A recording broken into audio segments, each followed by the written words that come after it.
O produtor rural, pessoa física, que ele opta pela comercialização, ele vai recolher 1,2% de INSS, 0,1% de RAT, 0,2% de Senar. O total é 1,5%.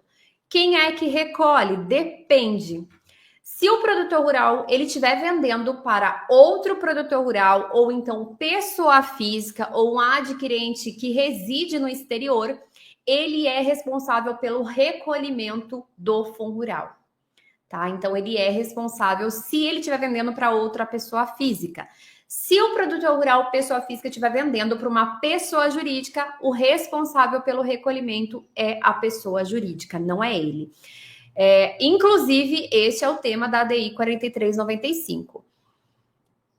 Deixa eu ver aqui que alguém perguntou referente isso. Hoje ainda foi travado pelo governo as negociações até ser julgada essa ADI.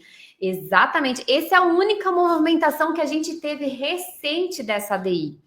A ADI, só para vocês entenderem, é uma briga judicial que está acontecendo, onde a gente está esperando a pacificação sobre a subrogação.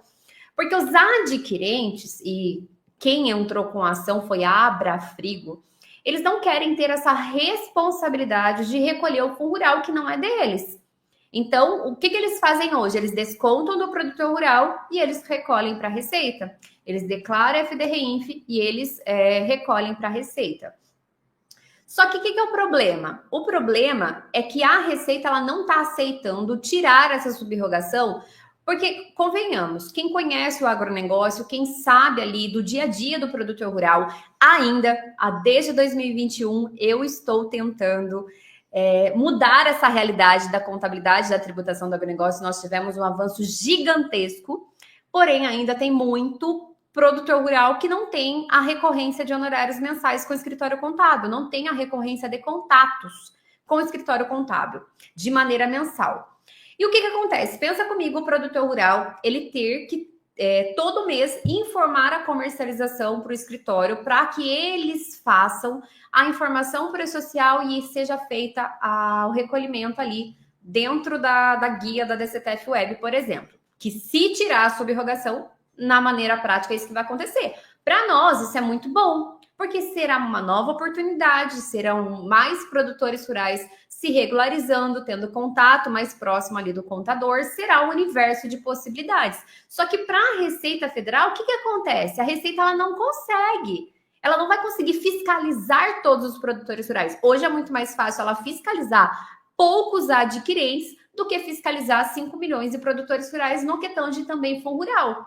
Ela começou com a ação lá em 2019 para poder fiscalizar o imposto de renda. Está sendo muito boa essa fiscalização. Só que para isso ela teria que entrar com uma nova fiscalização referente ao fundo rural também. Então, por esse motivo que a Receita até agora ela não baixou a guarda. Por quê? Porque para ela realmente vai ser mais difícil ela fiscalizar mais produtores rurais. Hoje ela fiscaliza apenas os adquirentes, que eles que são responsáveis pelo recolhimento.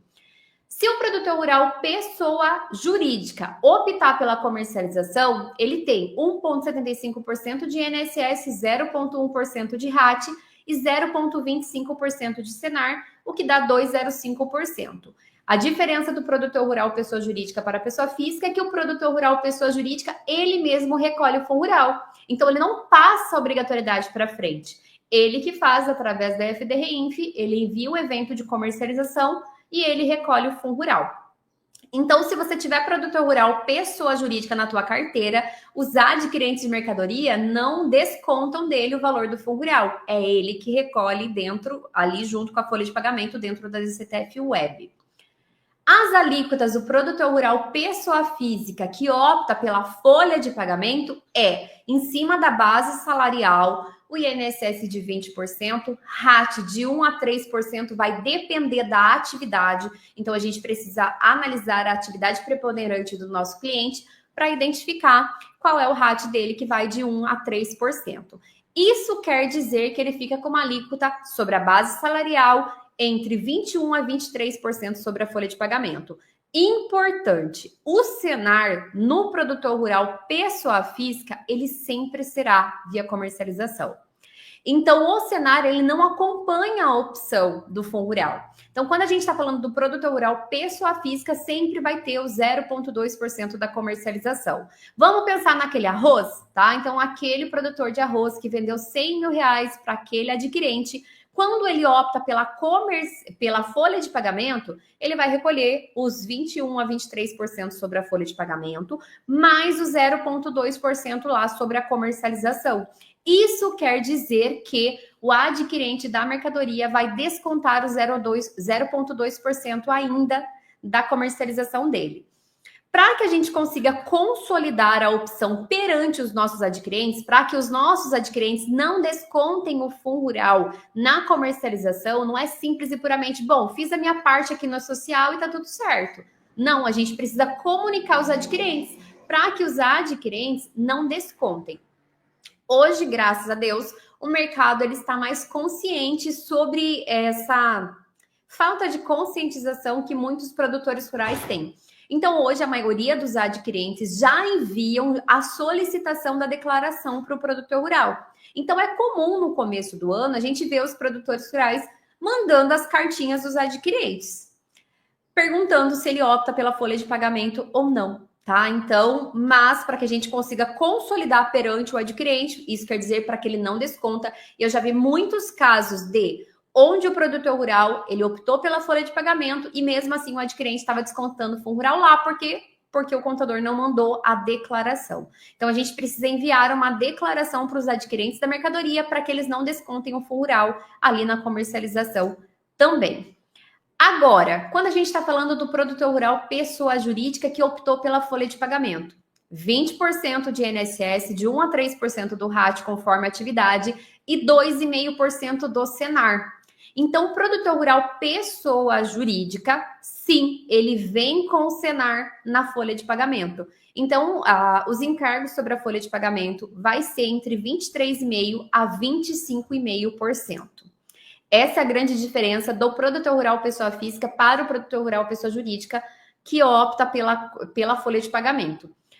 Fernanda, mas por que você não falou daqueles 2,7% de terceiros que já tem lá dentro da folha de pagamento, junto com a guia do INSS, junto com a antiga GPS, por exemplo? Aqueles 2,7%, e calma, emocionados, eu sei que vocês vão falar, não, mas agora nem precisa mais do 2,5%. Calma, gente, calma. Eu vou explicar para vocês por que eu tenho que falar deles, tá?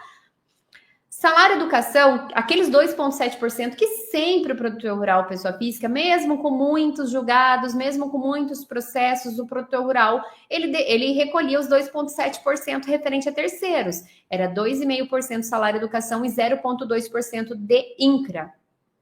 Esses 2,7, ele independia da opção do fundo rural. Ele sempre era via folha de pagamento. Então, independente se ele optou pela comercialização, pela folha de pagamento, tinha o 2,7%. Acontece que em abril do ano passado, em abril de 2024, foi pronunciado, foi publicado, tá? Foi publicada a instrução normativa 285 de 2024, onde ela disse que o produtor rural pessoa física sem inscrição no CNPJ não é sujeito passivo da contribuição para o salário educação. O que acontece? Já tinha, por mais que tinha ali a obrigatoriedade dentro da legislação dos 2,5% do salário educação, nós tínhamos vários processos que já tinham dado causa ganha para o contribuinte para tirar os 2,5% do salário educação. A única coisa que no ano de 2024, a partir de abril, foi pacificado, dizendo que o produtor rural pessoa física que não tem cadastro no CNPJ, inscrição no CNPJ, não precisa recolher o salário educação. Acontece que nós temos alguns estados no Brasil que têm o nome CNPJ. Exemplo, o estado de São Paulo e o estado de Alagoas. No estado de São Paulo e no estado de Alagoas, o produtor rural, mesmo sendo pessoa física, mesmo tendo a tua tributação como pessoa física, ainda tem o CNPJ. Para esses contribuintes, a gente precisa tomar um pouquinho mais de cautela, tá? Porque a legislação, ela fala que não pode ter inscrição no CNPJ. Ai, Fernanda, mas o CNPJ não é para folha de pagamento, tá? O CNPJ, eu sei que não é. Mas a legislação ela não deixa claro nesse sentido. Então, sim, ele pode correr risco para que a gente tenha uma cautela, né, para que a gente seja precavido, o ideal é que a gente entre com um pedido na justiça, pedindo para que uma autorização para deixar de recolher. Mesmo caso que a Débora perguntou, tá, mas e quem recolheu de abril a dezembro consegue recuperar esses 2,5%? Não digo de abril a dezembro, sim, Débora, você já consegue fazer isso via administrativamente, você pode solicitar de abril a dezembro de 2024. Antes disso, o ideal é que você faça via judicial, tá? Então, você faça essa solicitação via judicial. De abril a dezembro de 2024, já estava pacificado que não era para recolher. Quem recolheu, você consegue fazer isso via administrativamente.